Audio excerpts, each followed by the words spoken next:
Hello everyone. In this video, we are going to check the stability of a rectangular isolated footing that focuses on overturning and sliding, including the following key points that we are going to cover: how to evaluate the stability of a rectangular footing by checking its resistance to overturning and sliding, highlights the importance of stability since the footing supports steel columns of a pre-engineered steel structure, and assess the effectiveness of the footing base by considering the effect of load eccentricity. So let's dive into our problem. The rectangular concrete footing, as shown in the figure below, supports the load from a pre-engineered steel building columns as shown. Assume that the footing remains rigid relative to the surrounding soil. The soil has a density of 110 PCF, while the concrete has a density of 150 PCF. The coefficient of friction between the soil and the footing is equal to 0.45. So determine the factor of safety against overturning and sliding at the base of the footing. So this is the plan of our footing. The layout of footing is 7 by 12 feet, and we have the 8 inches by 24 inches pedestal. So by the way, guys, this is the most common problems in the pre-engineered steel building columns. So mostly the steel buildings will provide you the reaction of the columns with different load combination, and mostly the primary loads are the based on wind loads, dead load, live loads, crane loads, and the thermal loads. So you need to figure out all of these load combination, which one is governing, so that you can proceed to design your foundation. So let's get started with our solution. So first of all, we need to determine the overturning moment. So we have to figure out the only overturning load that we have is the horizontal load. We have here a 45 kips, and if you notice, guys, in this sections, the footing is centered to the pedestal because the load is applied in both direction, east-west direction. So the footing should be centered. Most of the time, the location of this rectangular footing is the side wall of the building. So the overturning moment based on these reactions from the columns is 45 kips, then times the moment arm, which is 5.5. So that is 4 plus 1.5. That is based from the 2, our pivot point for the overturning moment counterclockwise. So the overturning moment is equal to 247.5 kips feet. And now determine the resisting load. So the resisting loads is all the vertical loads. And these are the vertical loads that will counter to your overturning moment. So to calculate the vertical loads, we have the columns load, which is downward, that is 95 kips. And the next one is the weight of the footing, which is this one here.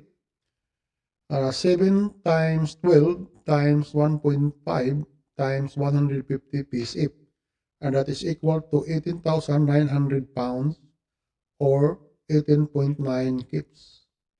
So the next one is the weight of the footing, pedestal. So the pedestal is 18 times 24, which is this one here, over 144 times 4 feet times 150 PCF, that is equal to 1,800 pounds or 1.8 kips. So that is the weight of the pedestal. Now the next one is the overburdened soil. So the overburden soil, based on the figure here, that is the total, that is the plan, the area of the footing times the height, which is this one here, the dotted line, the red dotted line. That is 4 feet, the height of overburden soil. So that is 7 feet times 12 feet minus the uh, area covered by the pedestal.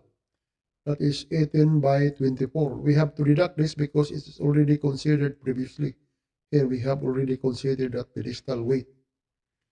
So the total overburden soil is equal to 35,640 pounds, or equivalent to 35.64 kips.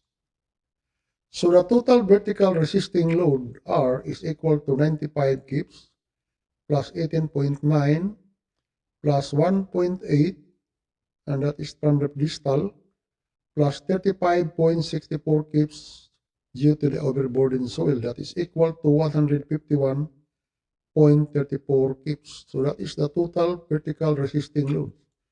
So now we can calculate the resisting moment. So the resisting moment, that is the clockwise moment. Sometimes they call it writing moment because it's a clockwise, moment. So based on the total resisting load that we calculate, that we have 151.34, you need to multiply that the moment with the moment arms. So the moment arms of R, which is at the center of the footing, because our footing is our vertical load soil and footing pedestals are symmetrical. That's coincide with the center line of the footing. So you just multiply it by 12 over 2, or 6 feet from the edge of the footing here, from the 2. And that is 151.34 times 12 over 2, that is equal to 908 kips feet. So that is our resisting moment. So now we have calculated the resisting moment and the overturning moment. We will calculate now the factor of safety based on the overturning and the resisting moment.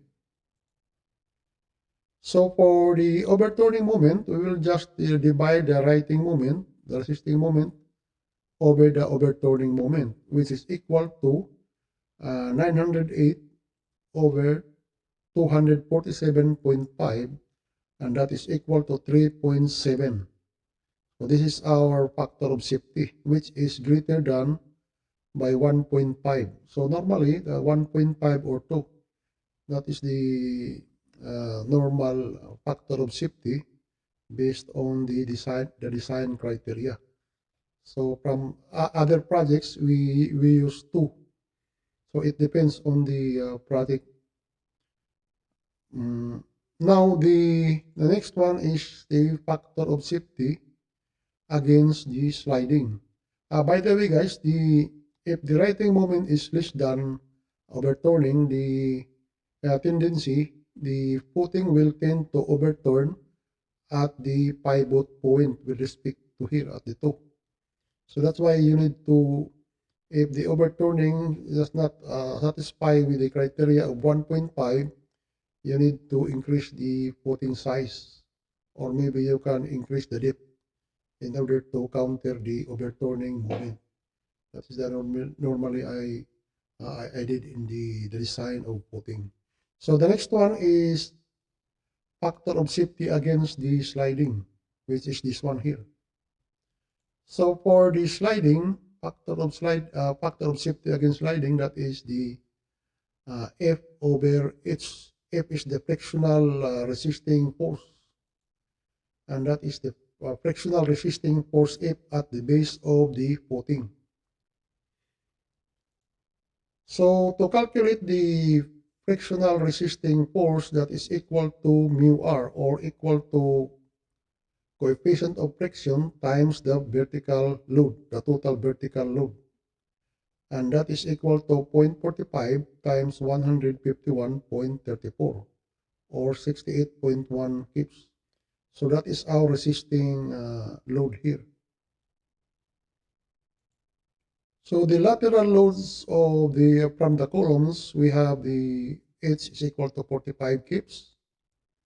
Then the sliding factor of safety is equal to F over H, so 68.1 divided by 45 kips, and that is the horizontal load, that is equal to 1.51. So that is greater than 1.5, so therefore our footing is okay for the sliding. So if the sliding force is greater than resisting force, the tendency of the foundation will move forward. So you need to the resisting force, it depends on the types of soil, because the coefficient of friction, which is 45, it depends on the soil, with the gravel, sand, or clay. So now, the next one is to verify that the bearing pressure are compressive across the footing base, this one here, so that no tensile or negative soil pressure occurs. This ensures that the eccentricity E, which is equal to less than or equal to L over 6, so this is the controlling limit. If E is less than to L over 6, which means the soil pressure is trapezoidal. If E is equal to L over 6, the soil pressure here is triangular, which means the minimum pressure at this point here is 0. That is if E is equal to L over 6. And that is very common even in the board exam. This is very important, guys. So if E is greater than, if the eccentricity is greater than L over 6, meaning to say the soil pressure diagram is like this. There is a negative tensile stress at the footing base, which means the size of your foundation is not desirable. Although the pressure here, maybe it's passing to the allowable soil bearing pressure, but sometimes if the foundation has been checked from the third party, maybe they will not accept, because what's the use of designing the footing if it is not fully utilized? So the next one, guys, is to determine the location of the resultant load, so that we can calculate the eccentricity E. So before you calculate the eccentricity E, you need to determine the location of our resultant load. So that to calculate the resultant load, you need to sum up moment at the pivot point here.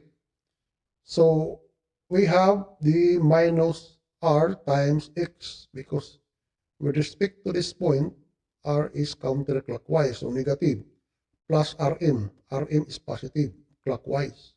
Then minus OM, that is counterclockwise, and that is equal to 0. So X is equal to Rm minus OM over R.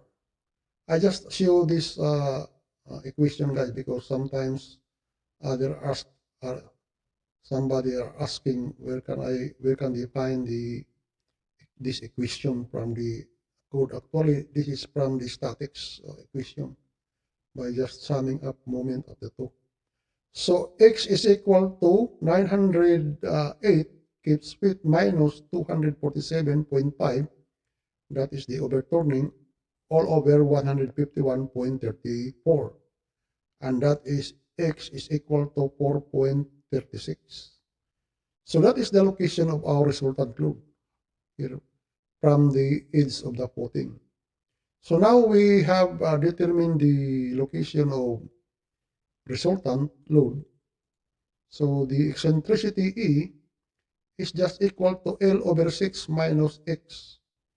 L over 2 minus X. That should be less than or equal to L over 6. So eccentricity is equal to 12 minus 12 divided by 2 minus 4.36, that is equal to 1.64.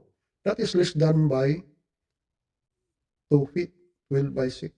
So which means your footing is fully utilized.